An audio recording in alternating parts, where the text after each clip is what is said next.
Hello, kumusta po kayo? Pagpalain ka ng Diyos sa panonood ng episode na ito.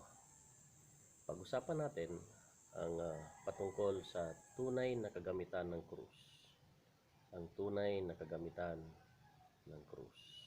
Nabanggit ko sa huling episode ang patungkol sa krus na kung saan ito ay logo ng isang gobyerno noon maging ngayon. Ang krus ay tawiran o tulay, daan.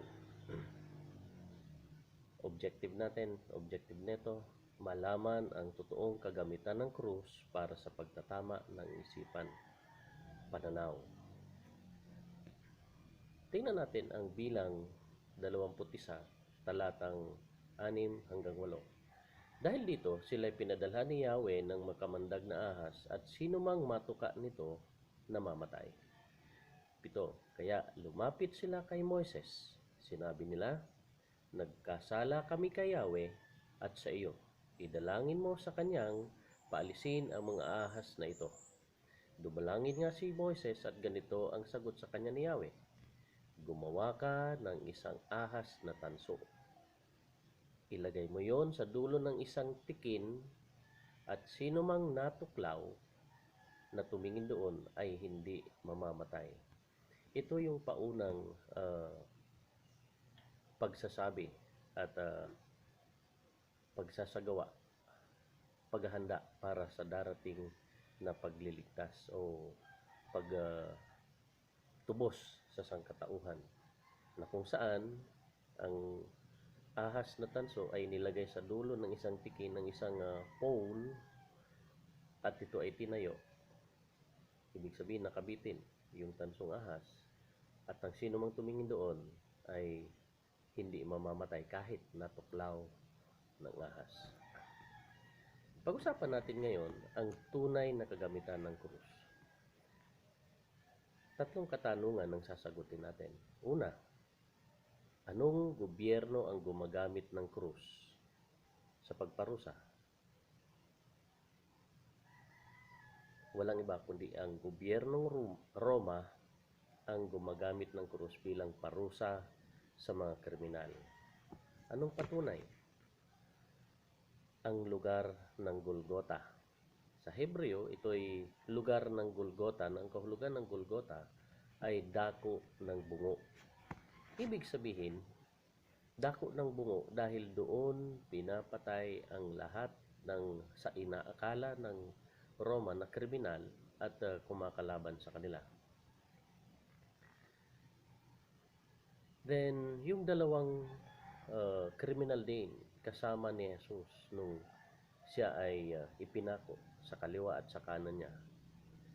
Dalawang kriminal din ang ipinako doon sa Golgota, sa krus sa Golgota, sa lugar ng Golgota, na kung saan ito ay panahon pa ng AD 33.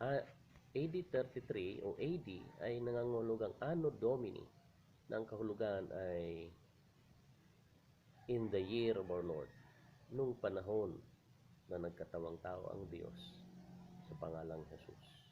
AD 33, ipinako si Jesucristo at dalawang kriminal. Ito ay ang pagpako sa krus ay parusa o death penalty na siyang pinag-uusapan ngayon sa gobyerno natin, sa Senate at sa Congress, kung ipapasaba ang death penalty. Kaya ang pagpatay sa krus ay death penalty, kaparusahan dahil sa kasalanan. So, katulad dito ng panahon ni dating Presidente Ferdinand Marcos, na ang parusa sa mga kriminal ay electric chair, death penalty. Pangalawang katanungan, sino ang pinaparusahan sa krus ng mga Romano? Mga kriminal, mga lumalaban sa gobyernong Roma. Yung kriminal, isa na doon si Barabas. Now, sa halip na siya ay yung ipako, ay ang ipinalit ay si Jesus. Mga kriminal ang pinapatay, mga lumalaban sa gobyernong Roma. Tanging si Jesus ang pinarusahan na walang kasalanan. Itinuring siyang isang kriminal ng mga sundalong Romano. Gayong napatunayan ni Pilato na walang kasalanan si Jesus at tinggit lang ang nag-udyok sa mga saserdote. Udyok ng mga saserdote na ipinatupad ni Pilato. Kaya ang pinaparusahan sa krus ng mga Romano dahil sila gobyernong sumasakop noon sa panahon ng panahon ni Jesus ay ang Roman Empire, Romano. So, Roman Empire. Ang paraan nila sa pagpatay sa kriminal bilang death penalty nila ay ang krus. Bakit krus ang pinili ni Jesus? O bakit pinili ni Jesus na mamatay sa krus? Dahil krus ang pinakamababang uri ng kamatayan. Krus ang pinakamababang uri ng kamatayan. Bakit? Dahil mga sinumpa at kriminal ang pinapatay dito. Kriminal at mga isinumpa ang pinapatay dito sa krus. Ibig sabihin, nais abutin ni Jesus ang pinakamababang uri ng kamatayan dahil siya ang pambayad bilang kabayaran sa buhay na nasangla sa dyablo dahil sa kasalanan. Tandaan po natin na sa bawat paglabag sa batas, ito'y kasalanan at ito ay may kaukulang penalty o bayad. Sa bawat paglabag ng mga ninuno natin ay may katapat na presyo. Halimbawa, ng kasalanan, pagsisinungaling. Ilang beses kaya nagsinungaling ang mga ninuno natin? Pangalawang halimbawa ng kasalanan, huwag mag-alala. Ayon sa Matthew 6:25, huwag kayong mabalisa, huwag kayong mag-alala. Ilang beses kaya nag-alala o nabalisa ang mga ninuno natin? May katapat na presyo dapat ang mga yun na hindi na nila kayang bayaran pa. Kaya may utang ang mga ninuno natin at namana natin ang utang nila na ito. Idagdag pa ang mga nagawa nating paglabag sa salitang sinabi ng Diyos dahil sa impluensya ng dyablo. Hindi na natin kayang bayaran pa, kaya nakasangla na kay Satanas ang buhay nating tao na kailangan mabayaran. Kailangan may magbayad. At ang dapat na magbayad ay walang nagawang kasalanan. Si Jesucristo lang ang makagagawa nito. Kaya lang ang uri ng kamatayan ay sa paraan ng pagpatay sa krus. Lahat ng pinapatay sa krus ay kriminal at itinakwil na sa pamilya at komunidad. Sakop ng kamatayan ni Jesus ang lahat ng taong namatay at mamamatay dahil binayaran niya na ng mahal na presyo ang kasalanan ng tao. Lahat. Sakop niya.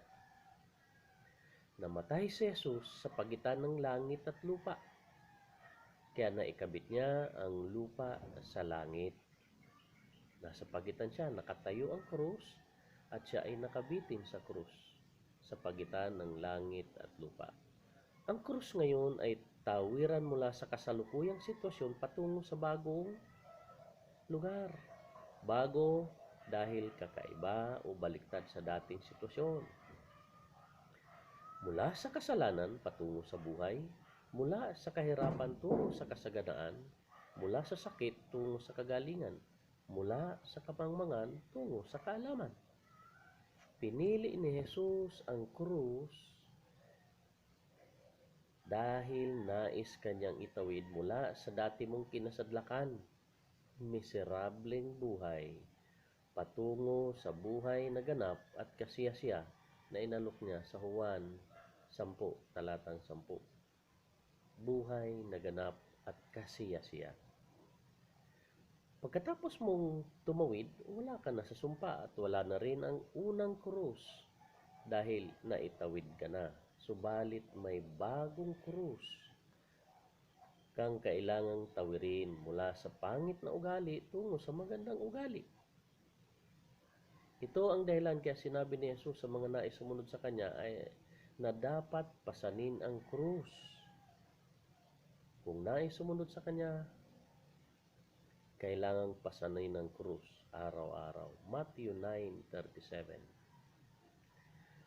Pangit ang paggamit ng Roma sa krus dahil ito ay ginagamit bilang sumpa at kamatayan. Ngunit ginamit ito ni Jesus ng tama. Tawiran mula sa kamatayan, patawid sa buhay. Ganito dapat ang paggamit natin ng krus araw-araw.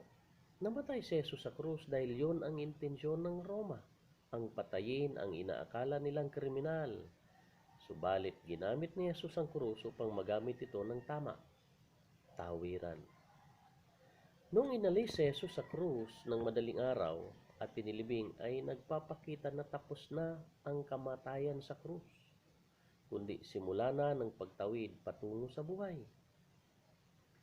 Hindi nanatili si Jesus sa krus. Ito ang dahilan kaya hindi na niya binalikan. Ito ang dahilan kaya hindi na binalikan ni Jesus ang krus noong siya ay muling nabuhay. Hindi siya nanatili sa krus. Subalit ang Roma ay pinanatili pa nila si Jesus at ito ang simbolo o logo nila.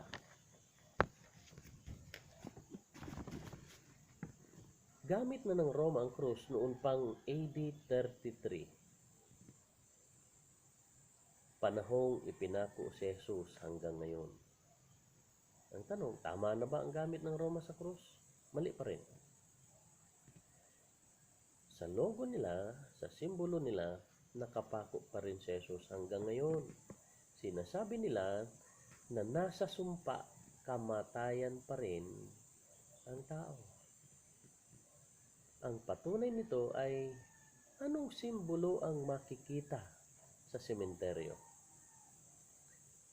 Anong meron sa sementeryo? Anong simbolo naman ang makikita bilang patunay na simbahan sila? Parehas, krus. Ano yung simbolo ng krus nila? Sumpa at kamatayan na pinananatili pa nila si Jesus. Sinasabi nila na nasa sumpa pa rin ang tao. Ang tanong, nanatili ba si Jesus sa krus? Hindi. Nung tinanggal siya, hindi niya na ito binalikan pa. Hindi niya nilingon. Muli, hindi na natili si Jesus sa krus at hindi na niya ito binalikan pa.